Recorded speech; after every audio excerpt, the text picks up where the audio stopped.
на холеру мне ваши мандаты навучив би хтось і десь гранати, що в твоей голове окромя думок о хуткой войне.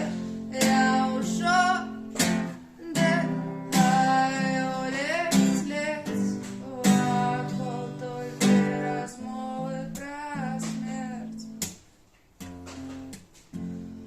Куди уйдуть слепшие годы, окромя борьбы для свободы? Я не ведаю, коль устраю змогу стоять, коли ласка благослови меня, мать.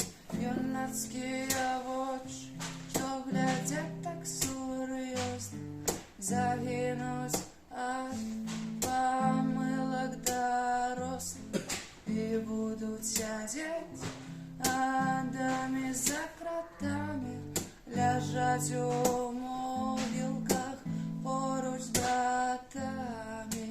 Тонкие руки, стомленные очи, знов когось прийняли по